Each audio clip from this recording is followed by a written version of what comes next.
Welcome, everyone. This is Arathi Prabhakar. I'm the President Science and Technology Advisor and one of the co-chairs of PCAST. And I'd like to welcome everyone along with my co-chairs, Maria Zuber and Francis Arnold. On behalf of all of PCAST, we're delighted to have everyone on board here. Most of the session today is focused on understanding groundwater. And this is a session that we at PCAST got very excited about digging into this topic. It's one that I think most people understand is very important, but it's not one that's widely understood. And we're very fortunate today to have three exceptional researchers working on different aspects of this problem. I'm very much looking forward to hearing from them. This work builds on the Biden administration's commitment to the environment and work that's going on in climate. This for PCAST, it's an exploratory session, a learning session that may lead to more good work, but for now we're just trying to understand what the situation is. The overall goal for these presentations and then the discussion that will be part of it is to help PCAST understand the status of these important resources across the country, groundwater resources. What are the resources? How are they used? To understand the scope of the problem as well as potential ways to address it.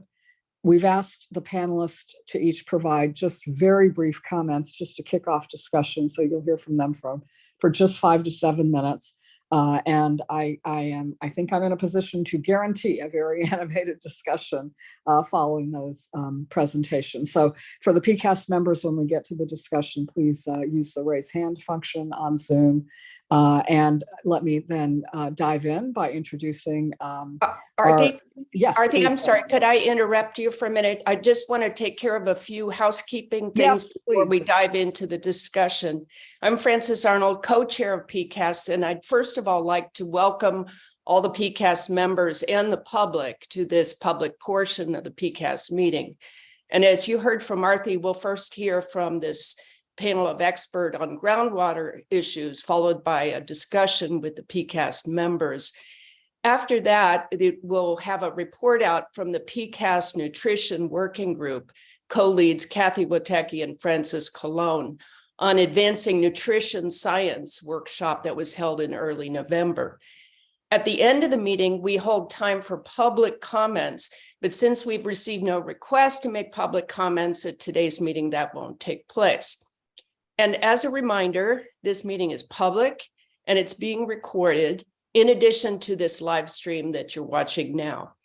The recording will be available on PCAST website at the White House, whitehouse.gov/PCAST under the meetings tab. Arathi, now you can jump in. Thank you, Francis. I'm so sorry I jumped the gun here. Apparently my excitement about groundwater does not even allow for the proper setup here. So thank you for that. Let's see, I'd like to start by introducing our first speaker for the groundwater session. He is Dr. Upmanu Lal. He's professor at Columbia University and also the director for the Columbia Water Center. And has spent a lot of time on this topic. So Upmanu, please let me turn it over to you for your initial remarks. Thanks very much, Arti. When Lara talked to me about this, she wanted me to help frame the issues and also the federal role associated with groundwater. So I have focused on that, and Jay and Bridget will be actually presenting detailed information on what the state of affairs is and what, several of the aspects associated with that. So first, I wanted to clarify that groundwater is not a thing by itself. It's part of the water system. And the best way to think about it is that it is the stock of water in any given place, whereas rainfall or stream flow are fluxes that go through and are renewable. And effectively, the reason this is important is that much of the groundwater that is used by human activity is coming from deep groundwater, and its recharge rates are relatively slow. So the age of that water may be 100 to 10,000 years, depending on how deep people are going. And as that vanishes, we are effectively mining that water, and that creates the sustainability challenge overall. So I'm arguing here that this is similar to the climate change problem, the carbon problem specifically. And in this slide, what I've tried to do is that aspects that are similar to the climate change problem are in green. In blue are things that are different, and they're compared in red with something that's in the climate change problem. So we have the same issue that applies to climate applies here, which is if we use up this stock today, future generations will not have access to it, and we are doing that. Second, this is a global challenge because it's happening everywhere, but it's happening locally in the sense that local activity drives the local futures, but it happens globally, unlike climate where local activities manifest as a global challenge. So the issue with depleting groundwater primarily is that in any place we are in, it limits future development opportunities and limits our resilience to climate variability and change as well. And once this groundwater goes away, the change may be nearly irreversible. In the energy case, we are working hard on finding substitute sources for carbon, but there's not a substitute for water. So in that sense, this is a more critical problem. Next, the renewable part of water is what's visible to us. And that has high variability that needs to be buffered by the stock. That buffering stock is groundwater. In this case, as we look at increased variability of climate, that translates into greater risks in places where groundwater is actually depleted. So that's the concern. In the case of the energy system, we know that the rate of energy usage growth is significant, and we are not going to solve the carbon problem simply by conservation. However, in water, we can probably make significant gains in the beginning by improving use characteristics, both in terms of the efficiency of use and what it is used for in which place. And to be able to do that effectively, we need, at least in the United States, a national strategy, because if crops have to be moved, there are implications not just for food security, but for the economics overall and land use characteristics. Lastly, common aspects are that in both cases, there are multiple actors who have political power, and that creates problems with how you actually get out of this situation. In both cases, there are government policies and subsidies that favor the current trajectories, which lead to negative impacts. In the carbon case, because of our recognition of that problem, much of that is well quantified. The failure of markets is known, and it's understood that we need global agreements to really solve the problem. In the water case, most of these things are not true. We don't have markets. It's a public sector issue, which really makes the role of the federal government and the state governments very clear and relevant, including the need to perhaps establish markets that could change the trajectory. Finally, on this slide, I have the point that the areas where we have the most problems are areas with intensive agriculture in regions with high climate variability, and that includes arid regions which typically have low average annual rainfall, but large amounts of rainfall in a small number of events per year as well, leading to high variability. And the second category is large urban areas such as Mexico City or Phoenix, or places that rely on groundwater. So, and this is something that you'll see more from Jay and Bridget. So let's go to the next slide. So here I try to sketch a possible federal role in this, because water in the United States and in most countries is seen as a local and state issue in terms of governance. So there is resistance to bringing in regulatory pressures or ideas from outside, namely the federal government. However, as long as that system remains as it is, it's, as I mentioned earlier, there are many local political actors who control that particular game. So even where there is a recognition that change has to happen, it's difficult. And so that's what I'm sketching as the federal role. Because if you think about it, if groundwater is depleted, that affects all economic sectors in the regions in which it is depleted, and by proxy affects the national economy.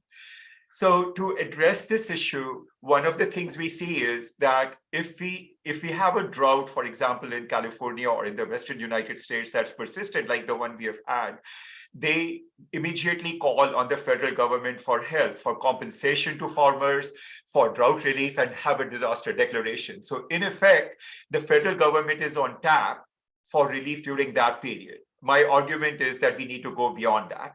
And so what I'm proposing is that, similar to the concept that we federally have a strategic petroleum reserve, we create a strategic water reserve.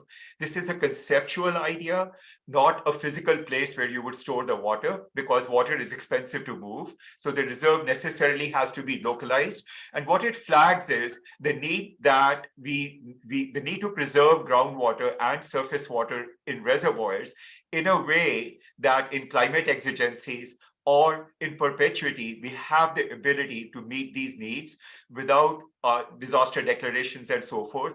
So preparation rather than response after there is a crisis.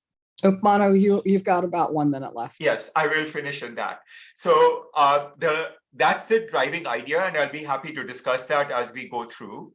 The one lever that really is useful for understanding this is work we did in India, which has significant groundwater depletion issues, showed that the central government of the country, through its levers, such as crop insurance programs or other subsidies that are offered, which are substantial, even in the United States, can have a significant influence in the trajectory of the water use characteristics. And that is precisely the place where the impact needs to be made to regularize water usage. So I'll stop with that, and I provided some talking points ahead of time, anticipating that I won't have that much time, and I'll be happy to discuss those in questions.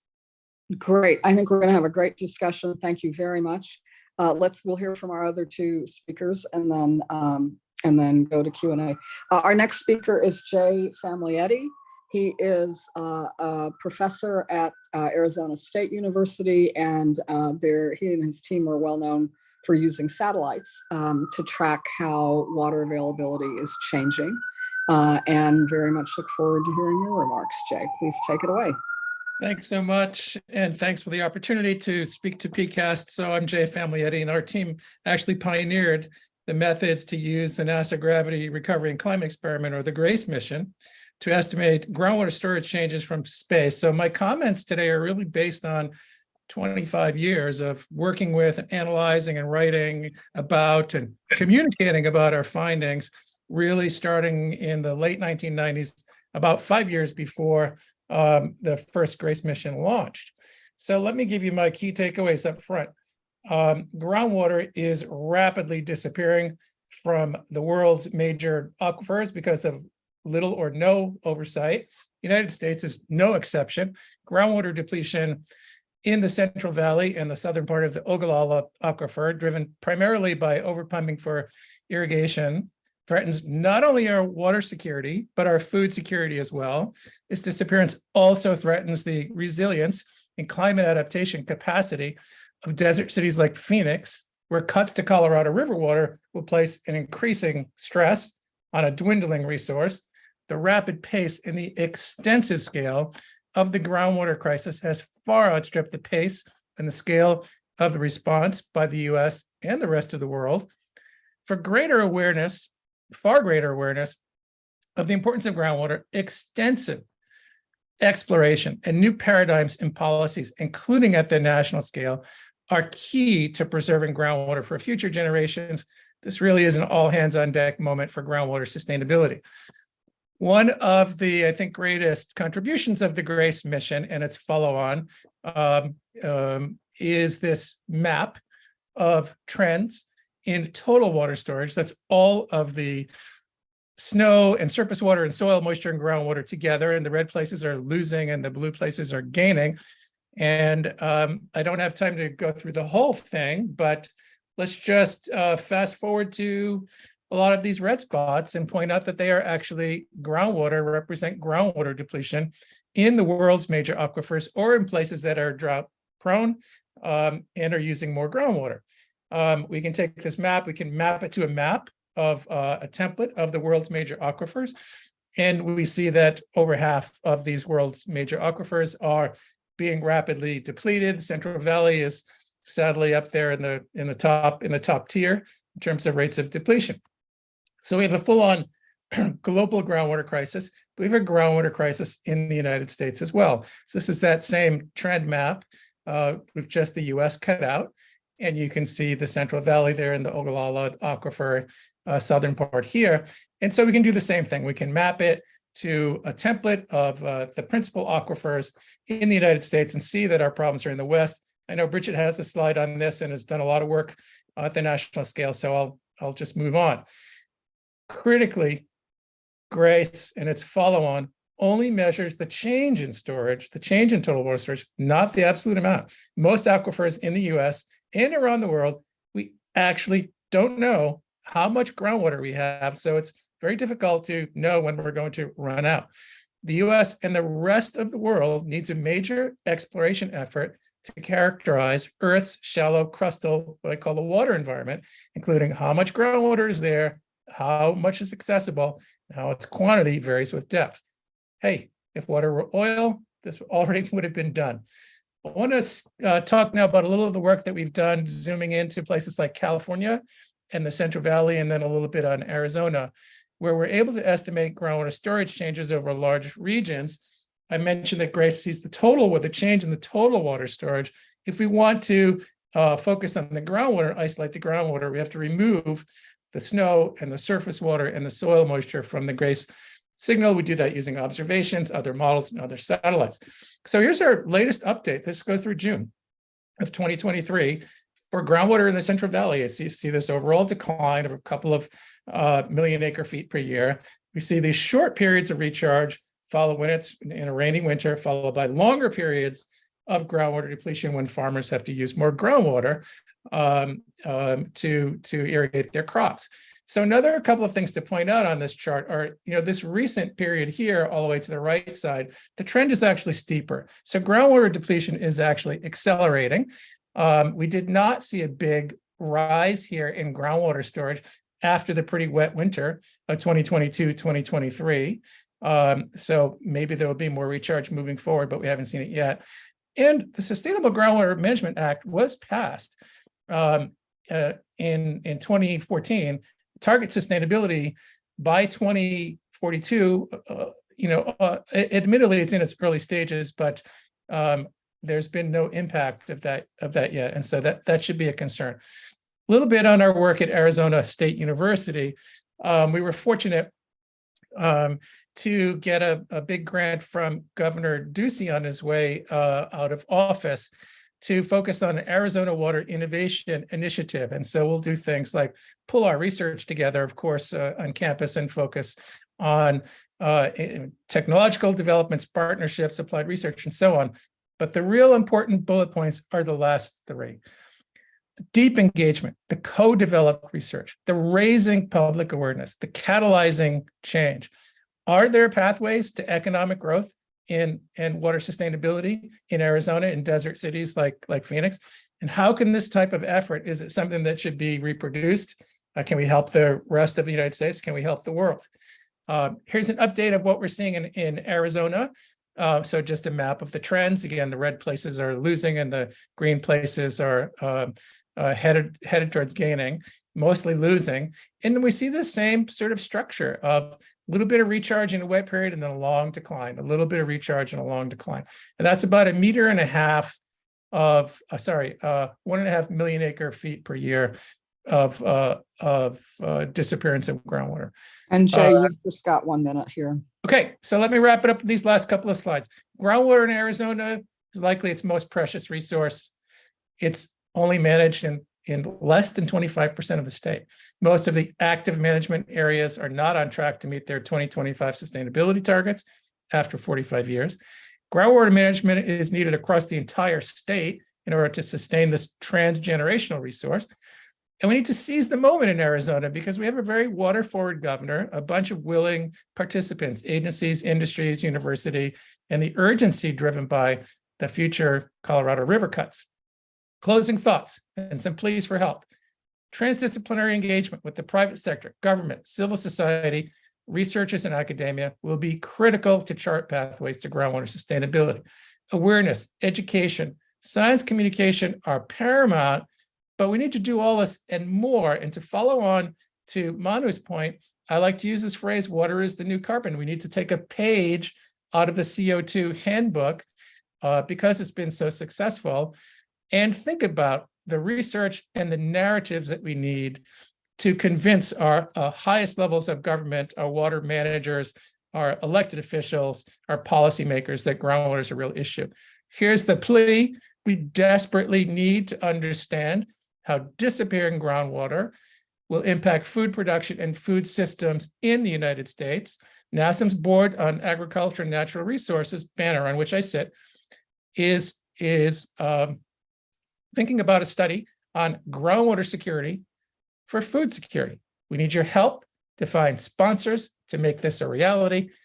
Please contact banner director Robin Shane. Great. Thank you very much. Thank you. Thanks very much, Jay. There's a lot more to talk about here, so we'll get into it. I'm really excited now to hear from our third speaker, Dr. Bridget Scanlon. She's a senior research scientist at the University of Texas at Austin's Bureau of Economic Geology, where she directs a sustainable water resource program. And so I think we've been talking about, what all the problems are. And I think, Bridget, I think you're going to tell us presumably how to solve them all. No pressure. So thank you very much for joining us. Let me turn it over to you. Thank you so much. I appreciate the opportunity. So I'm going to talk about challenges and potential solutions to groundwater issues. And I have the benefit of following on from Manu and Jay. So my presentation is going to focus on groundwater quantity, controls and groundwater quantity, controls on groundwater quality, and how we can try to resolve those issues and path forward. Jay presented the GRACE data and its huge impact on water resources. And what we saw from Jay's data and from these data is that the red areas show declines in water storage in the Southwest, Central Valley, Central Southern High Plains. And this is over a 15-year period, 2002 to 17. And so it totals about 90 cubic kilometers of depletion and about 3 times the capacity of Lake Mead. But you see the yellow areas where there is little change in storage, Idaho, Upper Colorado, Mississippi, and then the blue and green areas where we have increases in storage over this time, Nebraska, Northern High Plains, Columbia, and the Eastern US. So there is a linkage then between climate, the Eastern US, stable or rising trends, the Southwest and South Central declining trends. And then the other effect that Jay and Manu was mentioning is the relationship with climate extremes, particularly droughts. And here we look at the relationship between total water storage time series in the Southern Central Valley and the US drought monitor with a correlation of 0.9. So I think you can see the drought 2007 to 9 and 12 to 17. And what's interesting about the drought monitor is that it almost ended overnight with the atmospheric rivers. And we saw the same thing this year in 23, December, January. So the Northern High Plains, a strong linkage with the US drought monitor, a correlation of 0.7, more recovery and a slightly rising trend over this 15-year period. The recharge is about 1/10 of what we pump in the Southern High Plains in Texas from field studies. And so we see a low relationship with the drought and amplification of pumping during the drought that Manu was referring to. And lastly, in the Mississippi embayment, we see much lower drought intensity than we see in most humid regions in the Eastern US and fairly stable water storage over this time. Should we move agriculture to the east, to the humid east? And World Wildlife Fund looked at that earlier.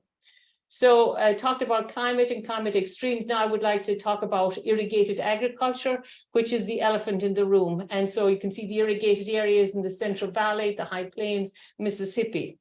And I'm just going to talk about 2 examples. So California, we saw the strong impact of climate And here I show irrigation water sources during a wet year, 2010, and a dry period, 2015. So during the wet periods, California uses 70% surface water, that's the light blue, and 30% groundwater.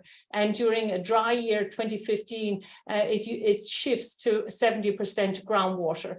And so that amplifies the impact of these climate extremes on groundwater depletion.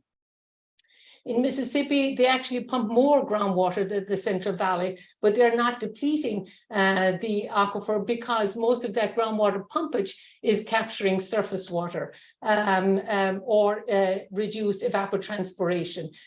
So we're not depleting the aquifer, and the USGS has a detailed model on that. So the next aspect I want to talk about, in addition to water quantity, is water quality issues. So here I show counties with any health-based violation over the 3-year period, 2018 to 2020. So in these counties in red, there was a community water system that had a health-based violation over this time period. And on average, 1 in 10 people in the US were exposed to health-based violations in this time period. And most of these community water systems are rural, shown in green here, and serve small communities, less than 500 people. So small systems in rural areas. We normally think of contamination issues resulting from industrial sources and causing organics, but organics is a very minimal contribution to these community water system issues, as the USGS has also confirmed with Ken Billit's study. And most of the contamination results from treatment, disinfection, and also naturally occurring contaminants, arsenic and radionuclides, and non-point source agricultural nitrate. And the White House and the EPA have environmental justice tools that focus on proximity to point sources of contamination, but most of the contamination is non-point source. So it's important to understand these things. And about 70% of the community water systems with health-based violations are impacting high social vulnerability groups. So another path forward then, resolving the water quantity, conjunctive management of surface water and groundwater, which we see in California. They use surface water during wet periods and groundwater during drought. That's good because the surface water can recharge the groundwater. And to extend that then is managed aquifer recharge. And this is the Southern Central Valley, where they have a lot of spreading basins. And they've been doing this since the 60s, and they have built up this store of water. So they put it in during wet periods and pull it out during droughts. And they have managed to stabilize the groundwater levels in these areas, but there needs to be much more expansion of that. Because agriculture is the elephant in the room, we need water smart agricultural policies. And this is just one example from the New York Times the other day, where sustainable aviation fuel from corn, and you can see increased irrigation in the last decade in southeast Nebraska. So we need to consider the water implications of these different policies in both agriculture, energy, and other things. Path forward in quality, stop polluting. Well, if it's a lot of it is naturally occurring or it's caused by treatment, then it's not pollution. We need to understand the problems to develop appropriate solutions. Small rural systems don't have alternative sources, so they need to rely on treatment, or they could connect to a different system. Workforce development is a huge issue on this, both from the regulatory point of view and also community water system operators. And if we could expand that, then we would increase enforcement and managerial capacity of these systems. So to underscore what Jay said earlier, we need a strong integration between academia, industry, and government, and for workforce development, and to understand the problems and develop the solutions. We've talked about a lot of different tools, remote sensing, modeling, and monitoring, but I would like to emphasize artificial intelligence and machine learning can help us synthesize those data and speed up those solutions. Funding is a huge issue. We have $50 billion in Inflation Reduction Act. There is no allocation for academic research in those funding. The funding goes to the states, and there is no way to access those funds for academic research. And then lastly, Jay mentioned communication. We have a National Academy of Engineering member-led event with a podcast, and one of the recent episodes talked to the World Bank folks about groundwater and their recent report. So I think I've run out of time. That's great. Yeah, thank you. Okay. That's terrific. Yeah, thank all of you. Those were very good introductions, and we've got some time now for discussion. I'm very excited to get into that. I'm going to take the prerogative to start. I want to try to understand what the impacts actually are. Among you, you flashed up a whole lot of charts, but what does it mean when groundwater reserves are being depleted, maybe in urban environments and then separately in agricultural? How does that translate to near-term impacts? Where are we seeing those? And then what is the progression of this problem? How does it manifest in for people, communities, and the economy and food? So maybe I'll kick it off. So there are so many consequences of groundwater depletion: falling water tables, wells going dry. It's very expensive to drill deeper and deeper wells. As the water tables decline, we get subsidence. We see that in California. We see that in places around the world that have significant clay minerals. There are, of course, justice and equity issues. Because again, I'm going to ask you to be more specific. What happens to towns? How do they deal with it? Sure. Category. Okay, so when a town, these towns in the Central Valley that run out of water because too much is being used by nearby agriculture, bottled water has to be brought in, right? As an example. Okay, in Phoenix. Right. A place that, so that the urban examples that that Manu brought up, I don't know the answer. Well, I'll tell you what's happening right now is that there's basically a moratorium on new growth because there's not enough water availability. And maybe I would add to that that cities are developing portfolios of options to manage water in the future. So desalinating brackish groundwater, aquifer storage and recovery options if they can take water during periods of excess and put it in depleted aquifers. U.S. Army Corps of Engineers is looking at forecast-informed reservoir operations to improve their reservoirs and hold that water in the reservoirs or move it into groundwater like Prado Dam in California.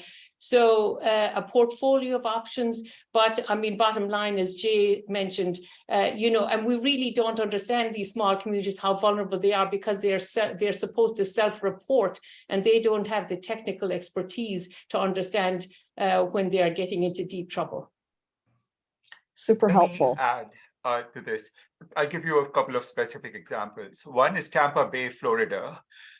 Here, there were 7 water companies that were all using groundwater to supply their separate communities. They started suing each other because they argued that their costs were going up because of excess pumping by the other companies. They collectively got sued by environmental groups because the river flow in the Alafia River that goes through that area depleted, which then led to an impact on the manatees because the manatees live in the freshwater saltwater interface. They got sued. The court ruled that these people had to cut their groundwater usage by 50% in 5 years. So 50% of their water supply basically vanished in 5 years. And they ended up having to build a desalination plant that cost a couple of $1 billion. So that's a direct, clear impact of what happens in one example. I can give you dozens of similar examples. In the agricultural sector, what you're looking at is effectively what Jay brought up, which is continuing deepening of wells with detrimental impact on the aquifer materials themselves. So that if you're talking about the managed aquifer recharge that Bridget was talking about, once there is consolidation of the aquifer material, it becomes harder to get that recharge back into the deeper aquifers as well. So that's why I said that much of this thing is irreversible. Thank you. Those are very helpful details. Let's see. I think I've got the right order. Let me start with Terry Tao, then Bill Daly. Okay. Hi, very nice presentations. So I have 2 questions. One is how much of our current water usage can be virtualized, moved from sort of low water availability areas to high water availability areas? And related question is how much water use could potentially be be satisfied with non-potable water sources like grey water or stormwater? I'll just briefly mention World Wildlife Foundation did a study seeing if they could move Central Valley irrigated agriculture to Mississippi. And there's a lot of socioeconomic factors that impacted that. When you have a semi-arid climate, you have good solar energy and they have good soils and fertilizers, and they can control the water in the Central Valley. In a more humid setting, then it's more complicated, and agriculture people know a lot more pesticides and other things. And then you've got the migratory labor workforce, which is another social issue. So there are a lot of factors that can impact moving agriculture from semi-arid regions to humid regions. And you've got the legacy of development over the long term. And then I think when I mentioned the portfolio of options, non-potable water use and water recycling is one of the options. And I know in San Diego, when they were upgrading their water treatment, they found it was as easy to reuse that, develop a system to reuse that water, because it was as expensive as upgrading the treatment system just for regular upgrades. Great. Bill Daly and then Kathy Wojcicki. I think you're muted, Bill.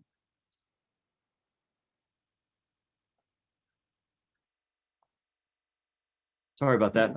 Thanks for the great presentations. You paint a dire picture of the nation's aquifers in the West being depleted, and the culprit appears to be irrigated agriculture. So I'm kind of curious. I know things like water rights laws are very complicated, and there's a lot of historical precedent. But it would seem the obvious solution would be to make the people who are doing this agriculture responsible for putting the aquifers back the way they found them, and to basically make that a cost of pumping water. What are the prospects for regulations of that nature? I can try to address this. It's an amusing question for me. This year, when the Bureau of Reclamation proposed 30% cuts in water usage in Arizona, the farmers there have asked for a compensation of $1,000 an acre foot in perpetuity, when the current exchanges amongst farmers themselves are at around $300 an acre foot. They argue that it's their right to get this water and use it, and if they are denied that right, they should be compensated by the federal government. So it's kind of interesting how this thing manifests. However, I think you're exactly on the right track. That's why in my talking points, I mentioned that if you leave the control to local and state agencies, there is a really uphill task for them to solve this kind of a political problem. But if there were a federal policy that said we have to bring things in balance, and there were funds provided to transition, right now these people are asking for funds for nothing, basically, then there is a way to achieve such a transition. Kathy and then Maria. Great, thank you. My question is about desalination and reuse of water. And Dr. Scanlon started to talk about reuse, but where do these fit into the solutions part to our groundwater problem? Maybe I'll jump in on that because I have some fairly strong opinions on desalination. But on the water reuse and sewage recycling, those are amazing. I think those are extremely valuable components of water portfolio. The technology is simply outstanding, and it can be used to recharge groundwater. It can be used for water supply. It can be used as a barrier, as is done in Orange County, against seawater intrusion. Desalination, I also think it's important, especially in places that are coastal. The problems with desal, as we know, are it's expensive, it's energy intensive. There's, you have to do something with the brines. If those can, because they're quite toxic, and throwing them back into the ocean isn't the best solution. If some of those can, and I've seen some emerging technologies, if some of those problems can be overcome, I think it can become more valuable. But then I think we have to look sort of at the broader, how much ocean water can we actually use, and those sort of issues. Maybe I could just add a little bit to that. We did a podcast with people from Israel on desalination. 80% of their water is derived from seawater desalination. The government guaranteed the price of the water for 20 years in order to make that happen. And then the residue or the concentrate that Jay was mentioning, they mixed that with the water that was used for electricity generation. So it was, they said it was slightly elevated salinity in the Mediterranean. So they were able to send it back and disperse it along large pipelines. But the problem is to get companies to invest and to have the guaranteed pricing. And, you know, there are a lot of different socioeconomic factors. And I do want to add on top of that, think like sewage recycling, desalination, in my opinion, I think they're best constrained to best utilized in municipal settings, because I don't think that they can provide, certainly sewage recycling. There's a tremendous, we use, most of our water, 80% of the water that we extract, that we withdraw from rivers or from groundwater is used for agriculture. So I don't think desal is going to be helping our agriculture in a big way. Let's go to Maria and then Eric. Okay, great. Thanks for these excellent presentations. It's a really worrisome situation. So I'd like to ask about water rights. What are the water rights if you drop wells below you? And if you're extracting huge amounts, there's going to be pressure gradients that are going to draw water in from adjacent areas that aren't yours. And I would imagine that Grace would be able to detect this. And I'm just wondering what the rights are. They may be different everywhere else, but if I were in an adjacent parcel from somebody who was a big extractor of water, I'd be really worried. Yeah, so this is so Grace cannot see, so it can see the large scale. I can see the large scale depletion of groundwater. So yeah, it's especially in places that have a lot of groundwater depletion. So we can see what's happening. But at least in California and certainly in Arizona, there are no penalties for you're knowingly pumping your neighbor's groundwater. So Bridget, I don't know, is it different in Texas? Do you have anything you want to add to that? I mean, but just add one point, if you have managed aquifer recharge and you recharge the groundwater, you really would like to be able to access that later, but it's difficult to protect that also, so to add to that. So I'll give you an example of something that has already happened and continues to happen. In the 1980s, the state of Utah was giving out permits for drilling wells. And I argued that they were probably exceeding the safe yield of the aquifers in a massive way. They neglected to do anything about it. In 1995, I was approached to tell them what to do because they had given out permits to extract about 3 times what was the safe yield of the aquifers estimated by the USGS. So they've set up the stuff for depletion. However, to your question, there except for one state in the United States, no one requires reporting of how much you're actually pumping. That is easily solvable because to attach flow meters to a pump as a requirement and have an SMS transmission of that so that a regulator can have that information is a negligible cost associated with the pump cost. So, this is another place where the states have been very slow to act because people refuse to be monitored. However, if there was a federal rule that this has to be done for sustainability, then that's something that could be done. Okay, Which state, Manu? Kansas. Okay, let's recognize something good, presumably. Okay, let's see. Let's go to Eric and then Joe. Yeah, thanks. And thanks, Jay, Manu, and Bridget for great presentations.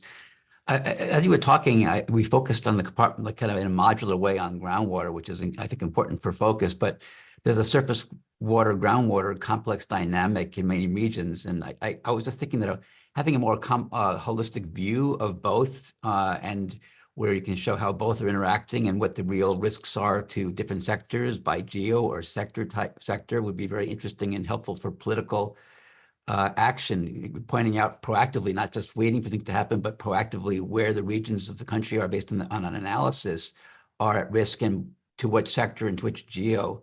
And that brought up the second question in my mind, which is, brings back to mind our public health discussions. It seems that water rights are largely state, but federal oversees regulatory of the waterways. And there's some interstate agreements and connections, but I'm not clear on the federal versus state oversight when it comes to making change and reacting to what you're telling us, given our hands tied at the federal level because of state constitutional rights on their water. Well, there was a lot there. I'm sorry, I think two questions came up in my mind.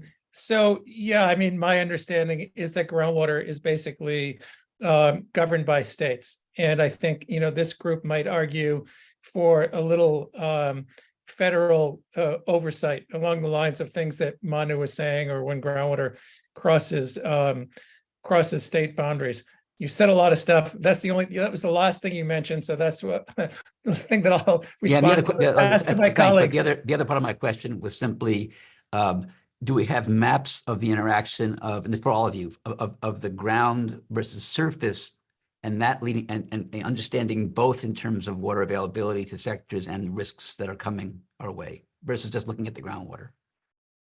So Eric, I think I may have included a paper in your reading stack, which we published 7 or 8 years ago on America's water risk.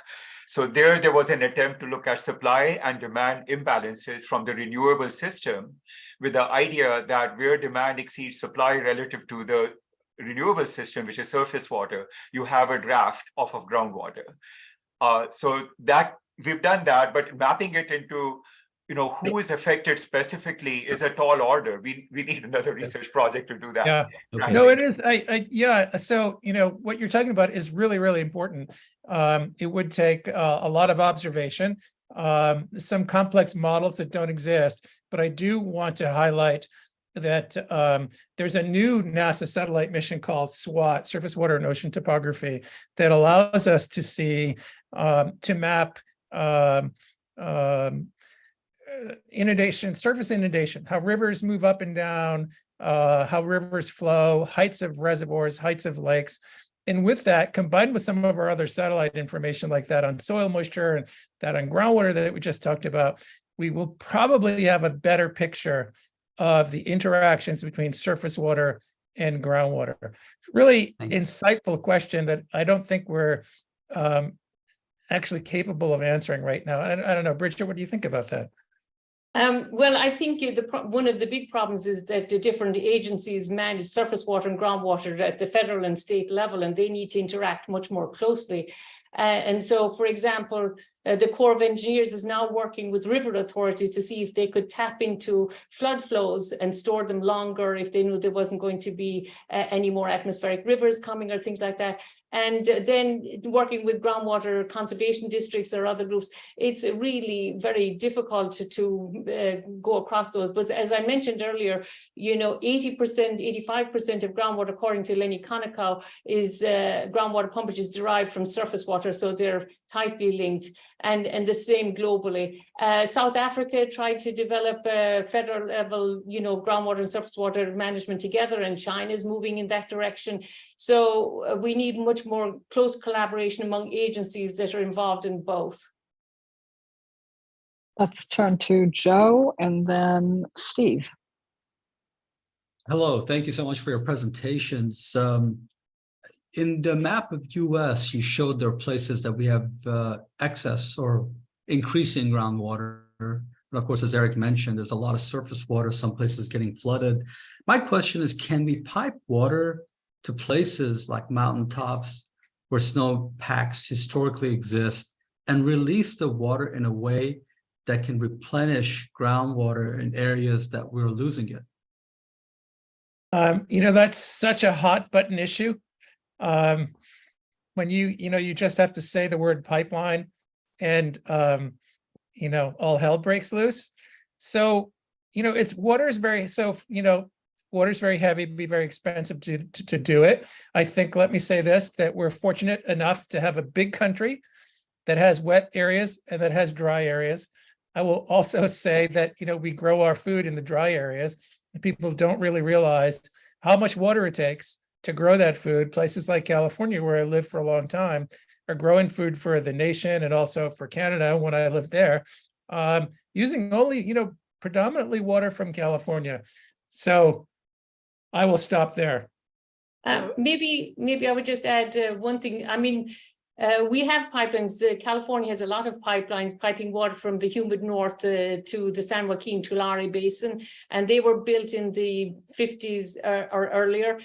China has the south to north water transfer, huge pipelines and water treatment along it. And we have to we're talking about water today, water and food, but also water and energy. We'll be saying, well, the greenhouse gas impacts of these different things, so energy for desal and, so we have to have a more holistic look at these things, and we won't be able, and I think biofuels was the one thing that highlighted, using corn for energy, highlighted how much water we were using. People were okay with it when it was food, because that's a human right, but when we started using it for biofuels, then they became aware of the huge water use. Let me jump in on this. I want to get one thing clarified because it's not coming through clearly. 70 to 80% of the water is used for agriculture, priced very, very low. So if you try to do anything like starting to move water, unless you are deliberately trying to spend national financial resources in that direction, this is not a viable strategy. The efficiency of water use in agriculture is by and large very low. So that's where the opportunity is to do something. Second, if you look at the usage in terms of food and nutrition, the production of meat leads to a much, much higher usage of water per unit calorie, per unit protein than anything else. So if we think that we really want to solve this problem, the value propositions are much higher on improving the use characteristics than changing the supply characteristics. Unfortunately, people, particularly politicians, always want to have their stamp on adding supply. This is not where the action is going to be in this space in first order. Later, yes. Okay, thank you for that clarity. Steve, and then Paula, please. So just following up on what you just said at Manu, there are spectacular examples around the world where a well-designed price on water, a price used broadly here, right? A lot of different instruments, has caused spectacular increases in the amount of carbon you get for the amount of water you put in, right? Just really improved efficiencies by factors of 10. If we had a well-designed national policy that priced the resource rationally, how much of the groundwater depletion problem that you've outlined in the United States would still remain? And then flip side, how much would have disappeared? So you're now getting. I know how difficult this is politically. Yeah, but I want to know. Yeah, let me explain. That's really difficult. Yeah, let me explain mechanistically how one could approach this. If we are talking about intergenerational equity, we need a market that has a current transaction price as well as a futures transaction price. Once we set up a system of that sort, I would say that that system needs to operate at the retail and the wholesale level. And then there need to be safeguards so that affordability for certain specific uses we designate as critical, human, and otherwise is protected. The system would work. We have not really taken the effort to systematically design that because people have been afraid of the politics that would be invoked in the process. And it would work without bankrupting the agricultural sector. That's yes, the point. I totally believe, the work we did in India, we showed that effectively, if you optimize net agricultural income in the country as your objective function and chose where to grow which crops, you could achieve the food security for the country, as well as nutritional security, looking at the different nutritional elements, with zero groundwater depletion across the whole country and an increase in net agricultural revenue compared to today. So I think just to add a little bit, I mean, Arvin Edison irrigation district in California prices the water. And so if it's a drought year, they will have a higher price on water in the early part of the season. So the vineyards would buy, people that could afford it could buy it, and then a lower price later in the summer. And the other aspect is, and so Claudia Fontaine in California says, when you're irrigating with the surface water, you want inefficient surface water irrigation so you can recharge the groundwater. And people are talking about flood managed aquifer recharge. And then when you're irrigating with groundwater, you need drip systems. And Murray-Darling Basin spent about $7 billion on precision ag and very high, you know, but then they forgot that they were losing that recharge, and it didn't really work out so well. So it's it can be very complicated. Quick tag on question for any of our speakers. Does anyone have handy in their heads the current price of water, the range that agriculture or other users are paying today? Yeah, so in the West, the prices are higher, and these are farmer to farmer transactions. And typically the price range is going to be $100 to $400 an acre foot. Acre foot is 1 acre of land with 1 foot of water on top of it. So it's a funny unit. The urban water pre-treatment, often in transactions, the urban users will pay more, maybe as much as $1,000 acre foot. If you're doing desalination, you're looking at $1,500 to $2,000. Thank you. That's very helpful. Let's go to Paula and then John. Thank you. I'm really curious about the technological landscape, especially for agriculture. There are several practices that were mentioned just now, which we can implement immediately to change agricultural practices. How might future science, in particular, there is a reference to academic research, help with agricultural practice? I think about, for example, biotech and the modification of crops. Can you give some examples of where academic research could be helpful and who the potential agency partners might be if funding were to occur?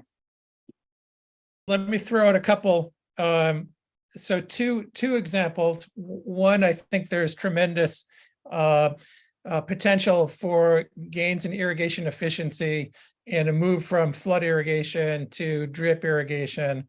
So, you know, Department of Agriculture, I think would be very interested. So I actually forgot my second example. So I will. But Jay, to add to that, I mean, if you're irrigating with surface water and, you know, yes, flooding, I know, as you just said, right. Yeah. And so again, you know, there's a lot of information that we need on how much water can be saved by improving irrigation efficiency. Oh, the second one was on crop breeding. So when I was up at University of Saskatchewan, I worked with a lot of crop breeders up there who were working on, and there's a lot of work going on developing more drought tolerant plants, specifically looking at the root system, trying to optimize drought tolerance. We were talking about different qualities of water, so tolerance for more saline water, and at the same time thinking about carbon storage at the same time. So there's a lot of room there. And I will say that I think just small changes in irrigation efficiency, in crop water use, and Manu mentioned dietary changes. Just small changes, I think, will have a huge impact. And I guess maybe add just one point. I mean, vertical agriculture, you know, the 20-acre farm in Cincinnati, or Kimball Musk is into vertical agriculture. But there you're looking at the trade-off between energy and water. So they recycle the water, recycle the nutrients, but then the LED lighting was transformative in that aspect, and robotic systems and next to urban areas. I think it would be great to have more information on that as far as technological advancements. So I'll jump in very quickly on this one. I think that, again, we have to look at scales. The large land area crops are rice, wheat, corn, sugar, cotton. and alfalfa. So those are not going to get grown in a 3D environment, first of all. Second, some of these are fuel crops, some of these are food crops. So if food sustainability is the issue, we have to think about it. Then you have to think about the fact that producing meat requires per unit protein 4 times as much water, all other things being equal, as anything else. So in terms of research, looking at plant-based proteins, synthetic meats, I think that is where we would get the biggest bang for the buck, because those are really large area crops. And so, if you're looking at lettuce and things, tomatoes and stuff that we grow, they are not large water users in the overall picture. And so pursuing those in vertical farms and things like that, that's totally fine, but it's not going to have an impact on the water picture. So I'd just like to make one point on the dietary issues. I used to be a strong proponent of vegetarian diet for many years. And but then people point out it's important where you're growing the food. So a gallon of water per almond in California, am I holier than thou because I'm vegetarian, versus maybe in Nebraska where it's more sustainable and they're raising beef. And so, as much as I did in my own life, my son has a smoker and uses tons of meat. So I haven't been very effective in parlaying my message.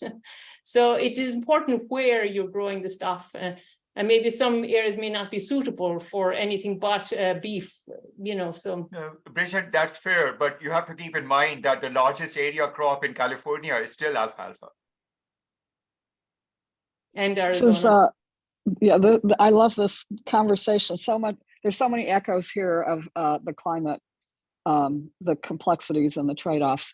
So let's see, we've got just, I think, a little, maybe 15 minutes left. I have John, Kathy Sullivan, Francis, Saul, Laura, Dan, and I think we'll need to leave it at that. So I'm going to ask people to pick up the pace. I'll also issue an apology for, I don't know, between Zoom's algorithm and mine, this order is somewhat random. So I apologize if you've had your hand up for a while. Let me go to John and then Kathy.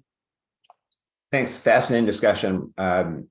So I'm curious about we heard on the one hand about the current sort of crisis situation, and also about all of these possible ways to reduce water usage without maybe huge cost. And I'm curious whether within the United States, and are there areas that where people have actually sketched out plans to move from the current system to a kind of a situation with some kind of water pricing or more incentives to do drip irrigation or other things? And if so, where is that, and what has held back those plans from being implemented? Jay, would you think the irrigation districts in California, like Arvin Edison, they have both surface water and groundwater sourced systems, and it's expensive to maintain both types of systems. So that allows them to conjunctively use both. And then they price the water, differently depending on whether it's a wet or a dry year and things like that. So I think I'm not an economist, or I don't know much about that, but I think they're doing some of that type of thing. So, go ahead, Manu. No, after. Yeah. So the way I would answer your question is the following. If you make an investment in a higher efficiency system, you want to recover that investment, which means that typically you're going to move to a higher revenue crop than what you're using today. So what's happened in California, where people have made significant efforts to do this, is they have moved to almonds or higher cash value crops. Where they have not, they are still growing alfalfa with high water use. So that's basically the trade-off that you can look at. But, to answer your question, I don't really know of any irrigation districts that have that sort of long-term plan thinking about these trade-offs. I used to live in Orange County. I thought they did a spectacular, but it's no longer agricultural. But I thought they did a spectacular job of balancing the surface water use, the groundwater use, doing the sewage recycling, maintaining the groundwater levels. But I haven't seen that sort of movement in irrigation districts. Actually, Jay, in California, the Westlands Water District has almost completely shifted from flood irrigation to drip irrigation and all enclosed pipes. Yep. So there are examples, but then that comes with the total crop shift to high value crops. Yep. And there's a lot of, but I was thinking about a more of a long-term, planning perspective, which I haven't seen. But there actually is also in Imperial Irrigation District, there is a lot of movement to irrigating alfalfa, no longer with flood, but with drip, with spray.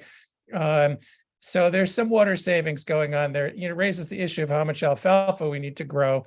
But again, I haven't seen any really long-term forward-looking irrigation districts. It's more short-term. But I mean, when Bridget, Arizona please. did the Central Arizona project and moved water from the Colorado, the flood irrigation recharged the groundwater Yes. as much as the spreading basins. No, So I that's mean, right. we And don't there's- want to all drip. If it's surface water, we want flood can help.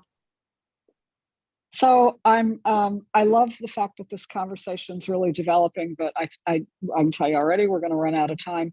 I'm going to suggest, I'd like to hear from Kathy and Francis both. Can we hear both of your questions? And then Kathy Sullivan and Francis, and then let the group respond. We'll do them in batches to speed up. Sure. Thanks, Darcy. And my thanks also for the presentations and this very lively discussion, in particular amongst the three of you, which has been very, very enlightening. I have almost more technical, mechanical questions, and perhaps you can answer them offline via email. I'm curious if anyone has done a presentation or an analysis that lays over the aquifer footprint, the depth to which wells are being plumbed, and do we even really know the wells as a function of depth? Do we even really know the total count of wells in the United States? Because my understanding last time I looked into this is under certain conditions, a private landowner can just drill a well with no obligation to report either location or usage. And then has someone done an analysis that more directly lays the groundwater stress level against specific crop types and food sources to try to accentuate the food security and economic dimensions of this problem? Thank you. And actually, both my of those question, just so we're doing two at a time, is great. a little bit related to that. We're the President's Science and Technology Council. What are the biggest needs, in your opinion, for future science and technology development that would make a big difference in decision-making in groundwater? Wow. Okay. So many questions.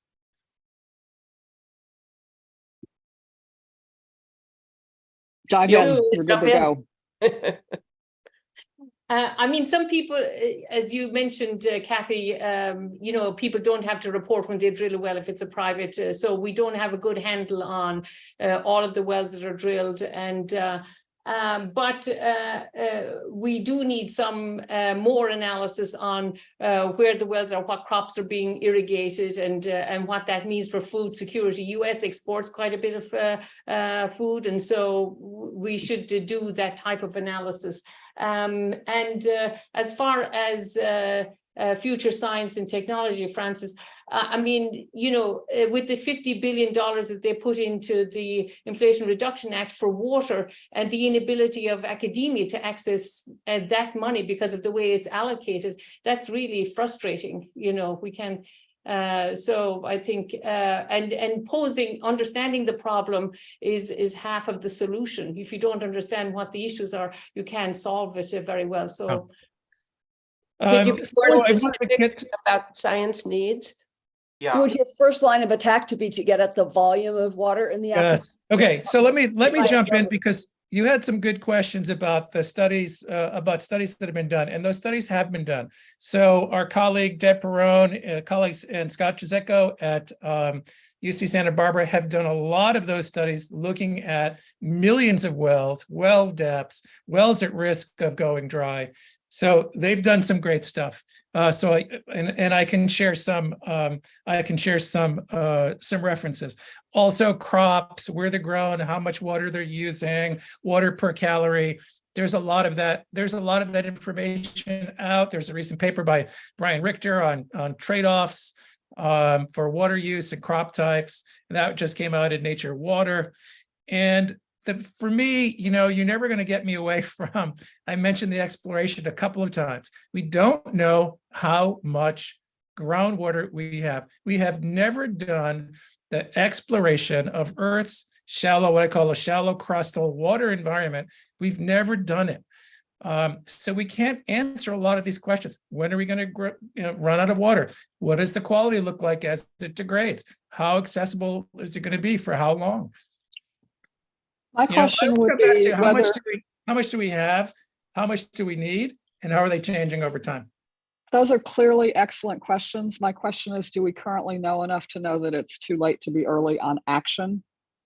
Or do we need more research before we take action? No, I would say that no, it's not too early to take action. However, as I was signaling in my first slide today, I think a process similar to what the IPCC went through, which is an end-to-end analysis of the causal attributes of climate change and their impacts, that kind of analysis or effort is needed with respect to groundwater and water more generally. I don't want to separate groundwater from water because you cannot do that. So if we had a initiative in the United States on trying to understand water, especially the use dynamics and what the future economic implications are associated with different strategies and different scenarios, that I think is the most fundamental need, because all the other things as to how much is there, what is going on, will inevitably be exposed if we entertain something like that. I want to suggest that as you think about this question, you don't neglect the critically important research and experimentation on solutions, actions, interventions, as opposed to just understanding the problem. Yeah. It seems to me we understand enough to know that we should have been acting already. So I don't want to admire it for another decade before we do anything. Let's see, I've got, Joe, you've got your hand up, but I don't know if that's left over from before. Did you have something else you wanted to get to? Thank you. I apologize. That's leftover. No problem. So I'm going to ask if we could have Saul, Laura, and Dan, if the three of you could say your questions, and then let's have one last batch of discussions. Dive in, please, Saul. And mine's just a very small question, just to get at one detail, which was the drip irrigation story and other efficiencies in water. You've mentioned that they could make a big difference. How can you give us some sense for what fraction of the problem those things would get at, and why is it that they don't actually help also dripping? That I guess it all evaporates, so you don't actually refill any of the aquifer with the water itself. So maybe those two questions for me. Okay, so did you want to go through all the questions, or did you want to? Yes, please. Hold on one second, Laura, and then Dan. I just have a question that's actually pretty technical, which I'm not hearing. At the Magnet Lab, we do a lot of analysis of complex fluids, where we worry about what's happening from the built planet, the different kinds of asphalt, gypstacks that are polluting Tampa Bay. And these are very, very difficult to analyze, and there should probably be some restrictions on what kinds of asphalts can be used, some of the most complex fluids on the planet. And I was wondering, I haven't heard a lot of work on this kind of pollution from the built planet into the aquifers and how it's affecting our drinking water. Great, and Dan? Yes, and I'll try to be brief. My question has to do with equity, and specifically it has to do with equity in I live down here in New Mexico, where we've got controversy over energy, but even more pronounced than controversy over energy is controversy over water. So there's a lot there. We have on the Navajo Nation 3,000 subsistence ranchers in small ranches, all trying. It's water access issues. They have water point sources, but they need distributed water sources. So we're doing all kinds of things to try to get that. But we've got this process that we're working on to try to get, equity and economic development, both in flood irrigation for pecans as well as for cattle growing. Are we on the wrong track for ultimately getting the outcomes that we're looking for in terms of water? Those are the kind of questions we have. Great, and we just have, let's say, about 7 minutes. So let's have this last discussion. So I'll take a stab at the flood irrigation stuff and the efficiencies, the savings that can be realized. Most irrigation globally is flood irrigation. Still about 80%, if you can believe it, of irrigation in Arizona is flood irrigation. So I think that there are just huge, what Bridget's comments about the groundwater recharge notwithstanding, I think there are huge efficiencies that can be realized.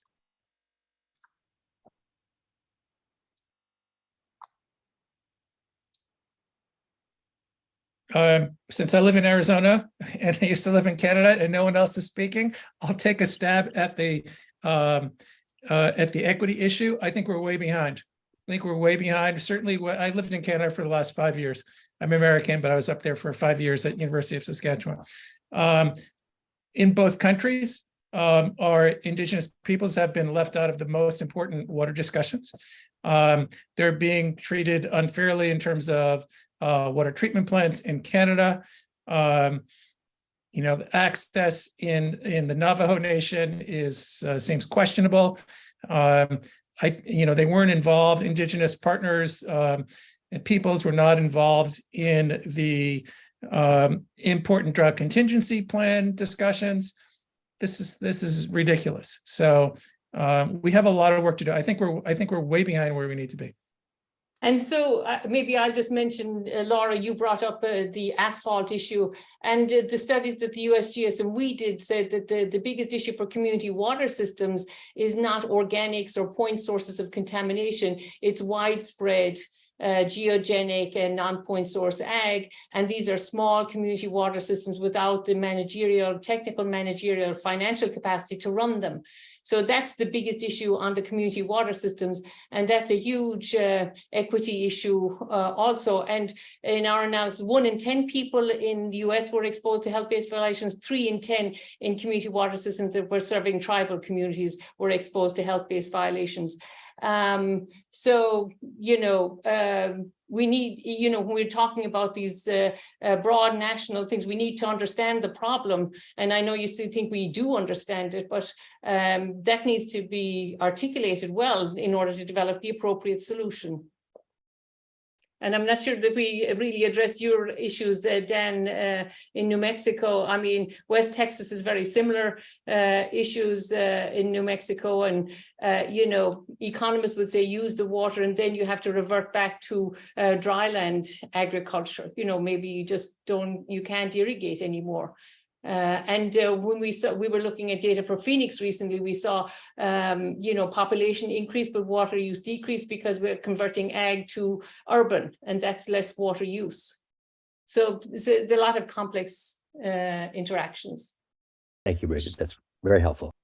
I'll add that, we did a 5-year longitudinal study with 12,000 farmers in India, where we took different irrigation efficiency technologies and saw which ones farmers would adopt on their own. At the same time, we looked at top-down strategies like the optimization of crop shifting that I mentioned. The bottom line story from that is that if we looked at most of the irrigation efficiency improvement technologies, they were not working very well in terms of adoption for large area crops. The costs far outweigh the benefits that the farmers perceived they were getting from it, and the price of the crop would not support that particular intervention. So that's the primary challenge. And so the number one lever we found that was workable was the restructuring the central government subsidies for where they were procuring which crops from, and that leads to a dramatic change. And we have done the same analysis in the US. The US cropping system shifted in the 1970s rather dramatically after the Crop Insurance Act was introduced, which offers a $15 billion a year subsidy package. In many cases, the subsidies are around 90% of the insurance policy. And the way the formula is set up right now is that the higher the risk, the higher the subsidy. Think about that. You're paying people to take that risk, and their response to taking that risk is, hey, I also need to securitize any residual risk I have by installing larger groundwater pumping installations. So we have an ability to restructure much of this from a top-down approach as well as a bottom-up approach, but the top-down may be easier.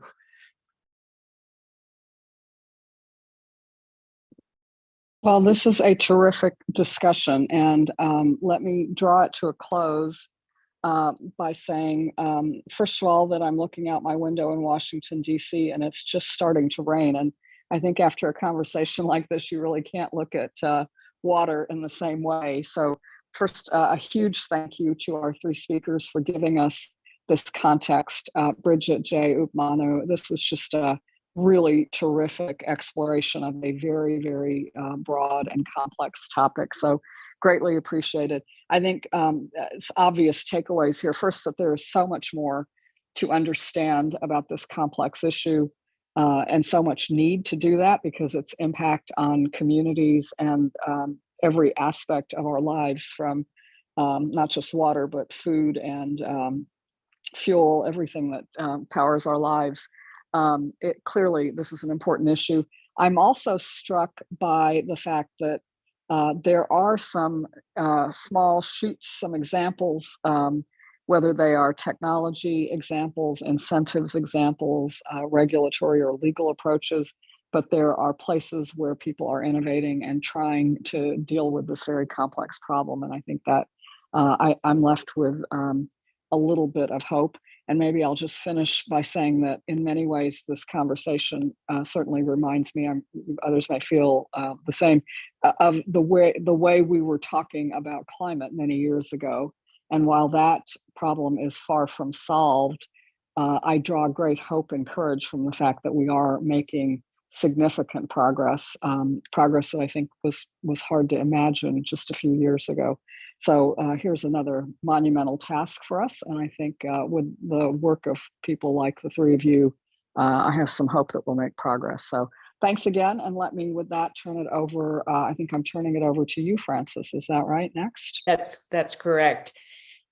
Also, I would like to thank PCAST and our speakers. It was an excellent session. But now we're going to transition over to the nutrition working group. The co-leads there, Kathy Wotecki and Frances Colon, will provide us an overview of their recent workshop on advancing nutrition science, which they held November 3rd in the Eisenhower Executive Office building in the White House complex. And Kathy, I believe you're going to start that. Yes, thank you, Frances. Thanks for the opportunity to update on the work that PCAST is doing related to human nutrition. If we can have the slides up, we initiated this work and formed a working group in March, and at PCAST's meeting in May, we heard from two experts about the magnitude of nutrition-related problems in the US. The origins of this work actually, though, trace to last September, as shown on this next slide, when President Biden convened a White House conference on hunger, nutrition, and health and released the administration's national strategy on the topic. One pillar of the strategy relates to advancing the science base that underpins so many food and health policy and program decisions. The strategy also tasks PCAST to work with the Interagency Committee on Human Nutrition Research, or ICHNR, and the Office of Science and Technology Policy to identify scientific opportunities, gaps, and priorities to continue to advance nutrition science and to pay particular attention to ensuring equitable access to the benefits of research. On the next slide, we show the PCAST working group that includes members of the ICHNR.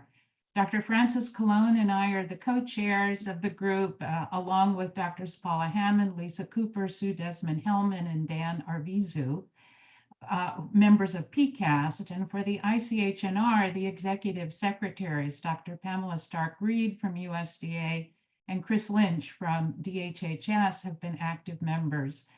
Dr. Lynch moved on to a new position in October, and Dr. Andrew Bremer has replaced him in this critical role. In addition, Drs. Rachel Fisher and Nicholas Jury from Health and Human Services are also active members. And we've been meeting weekly since March. On this next slide, the overall approach that we've taken is shown. And we began with posting a blog on the White House website, requesting public comment and reviewing the scientific literature. We've also interviewed federal agencies that either sponsor nutrition research or that rely on that research base to inform their program and policy decisions. The thrusts of the interviews were to get their views of what the biggest gaps and impediments are to their agency's ability to deliver equitable access to new research findings through the department's programs.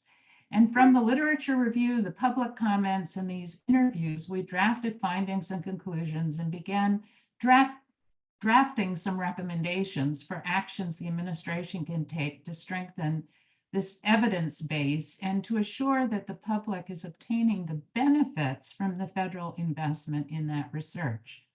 As Dr. Arnold said, on November 3rd, we convened a workshop to gather additional insights and to vet our findings and conclusions. We were seeking the opinions from a broad range of people with experience in the public and private sectors. On the next slide is the list of the 12 agencies we've consulted with that are located in 4 different departments. And on the following slide, listed alphabetically, are the organizations where workshop participants are currently employed. They span food production, food processing, dietary supplements, insurance companies, private foundations, healthcare providers, academic experts, non-governmental organizations, and many of the federal agency experts that we had interviewed earlier. On this next slide, there was general agreement that the biggest nutrition problem facing Americans is the immense health, economic, and social impact that diet-related chronic diseases are having, as shown on the left-hand side. These diseases are leading causes of morbidity and mortality, include things like diabetes, cardiovascular disease, and stroke, most cancers. And obesity also, which is a risk factor for all of the above and also contributes to physical disabilities and social isolation and stigma. Appearance of these diseases at younger ages can be prevented through proper diet and exercise, and the emergence of diet-related risk factors like hypertension, metabolic syndrome, prediabetes can be delayed 20 to 40 years, providing decades of healthy life. The burden of these diseases falls inequitably within the population, affecting people of color, limited resources, and people living in rural areas disproportionately more. And as shown on the right, recent data from the Economic Research Service shows that adults who are living in food insecure households are more likely to have a chronic illness than adults that are living in high food security households. The emergence of new treatments for obesity like the GLP-1 drugs is a promising new development to help people achieve a healthier weight and to decrease their risk for developing chronic diseases at an early age. However, the cost of these drugs could exacerbate the inequity of the distribution of these diseases without a major national prevention effort. On this next slide, shows our findings. We're currently reviewing all the comments we've received from the blog post and the workshop and preparing a report to the president. And here are some of the major findings. The greatest return from the research investment that the federal government makes will be in the primary and secondary prevention of diet-related chronic diseases, especially when translated into federal food and health programs and as the basis for private sector initiatives. There's poor alignment between the magnitude of the diet-related disease epidemic and US government programs. The US government spends approximately $1 trillion annually on Medicare, Medicaid, and other health programs to treat these diseases, and about $122 billion annually on programs like SNAP and WIC and other food programs. But the food programs do not have health as a primary outcome. They're really mostly focused on food insecurity. The current evidence on reducing the risk of diet-related disease is not effectively being translated into these programs. Promising actions are underway, though, in the secondary prevention through programs and initiatives like the Food is Medicine. Action agencies in the private sector rely very heavily on the research that NIH and USDA sponsor. It provides the foundational science that informs so many of their decisions. We also found that the National Health and Nutrition Examination Survey is an underfunded and vital resource, and it needs support. Otherwise, the agencies do not have the dietary reference intakes and dietary guidelines for Americans, which are the basis for so many of their nutrition decisions.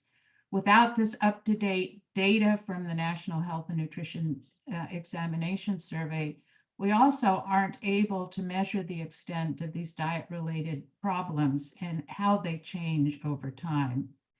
The nutrition workforce is lacking in diversity, and that in turn is influencing the equity of the evidence base. And the mechanism that exists for coordinating the ICHNR is a valuable forum for the federal agencies to share information about their research efforts, but it lacks the authority to do what's needed to put research findings into practice. It needs authority to initiate multi-agency projects requiring resource commitments. On this last slide, we've reached 3 major conclusions and around 3 needs, and these will be informing the recommendations we'll be making. The first need is that a long-term strategy is needed to strengthen federal nutrition efforts from research to practice. Strengthening it is needed in the surveillance efforts so we can monitor change in diet and diet-related health conditions over time.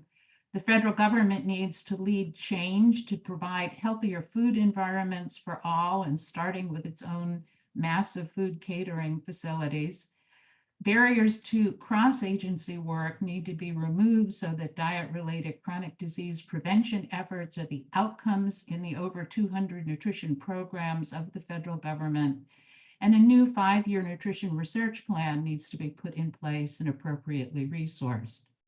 The second major conclusion is that rapid action on implementation research is needed to fill the biggest gap that's hindering equitable access to the benefits of research. Implementation research will enable government programs to incorporate effective health promotion and disease prevention into diverse ongoing programs. Equity should be a priority in these programs, and these efforts will require a more diverse nutrition and dietetics workforce. Launching this implementation research program should be given very high priority.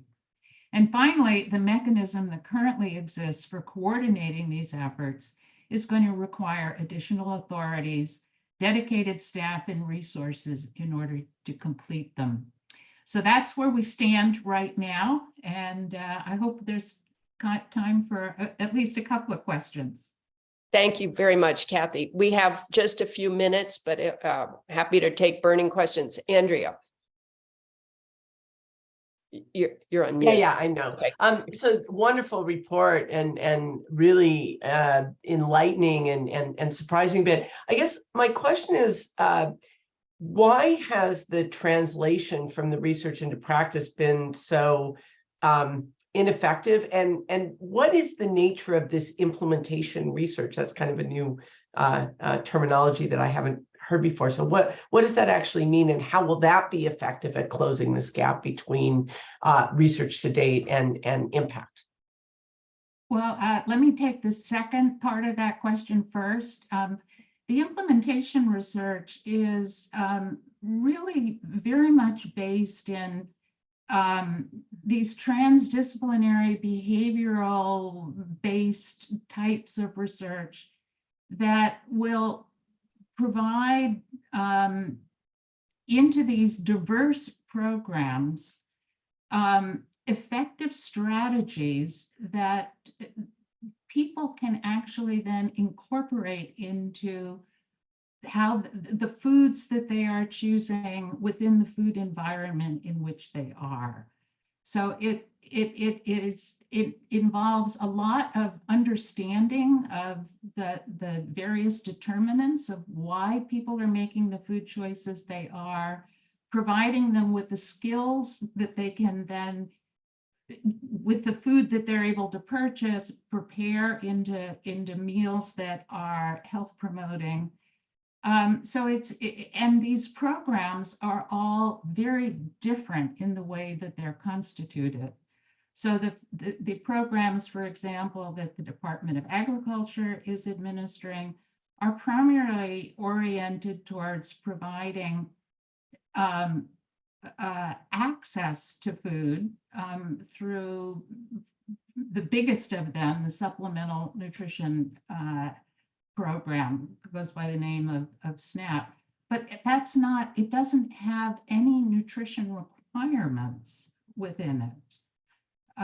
Other programs that we've learned about, for example, that the VA is administering, are providing the VA, the veterans with actual opportunities to go into kitchens and to learn how to prepare food that is going to be helpful for the treatment of the illness that they currently have, or reducing their risk of progressing to full. Kathy, I'd like to get to Vicky's question in the last couple of minutes. Vicky? Thanks. I'd actually like to build on this topic that you're discussing, which is the implementation end of things. I'm wondering, I didn't see in your slide, because there were so many names of participants, whether or not grocery stores, drugstores, other purveyors of foods to communities are part of your community of analysis and participation. Because I've read about it and I've sat in sessions where it is fairly clear that stores in different communities stock different levels of healthy foods. So even though you're communicating what healthy foods are, the ability to access those foods easily varies a lot with community. So I wondered whether you're including in your discussions with the big national food purveyors that are actually stocking the shelves. So we are definitely including them, and we have a good base to build on as well, because the White House conference participants, there were well represented the grocery stores, and there are lots of commitments that have come out of the White House conference from those various kinds of retailers to further the administration's overall policy. So yes, it's a very important sector that needs to be represented, not as well at this workshop as we had hoped, but we're building on the base of information, and also as we're moving forward have the opportunities to go back and to have some conversations with sectors that we feel have not been as well represented as they should have been at the workshop and in our consultations to date. Thank you. Wonderful. Again, thank you for an excellent public session. I'll leave it now to Maria Zuber to close this. Okay, all right. Thanks, everybody. As Francis noted at the beginning of the session here, that this is the time for public comments, and we don't have any public comments, and so we'll move to close the session. But before I do that, I'd just like to make a couple of comments. First of all, I'd like to add my thanks to the outstanding presenters in the groundwater session, and also to the PCAST members for the excellent discussion. I think it was abundantly clear that collecting data and reporting it will go a long way towards understanding this problem, and you can't solve problems until you understand problems. And so I think we've got some great ideas on that. And then my thanks to our co-chairs of the nutrition group. I attended the nutrition workshop, and it was excellent. It was very clear that there are really positive practices out there that need to be highlighted and more broadly adopted. And I think in both the groundwater and the nutrition, we clearly see how the collection and dissemination of scientific information is crucial to solving problems that we have and improving the lives of Americans. And that's what we're all about here. So I will here remind the general public that the recording of this meeting and the associated slide presentations are going to be available on the PCAST website at around the end of the month. And let's see, I'll just ask if Arthi or Francis have any additional comments. I Nope, just a huge thanks. I just want to say that, yes, we want to understand the problem, but one of our speakers said it very clearly, time for action is now. Yep. Need to act and solve them. So thank you very much, everyone. Great. Thanks. And with that, we'll close the public session.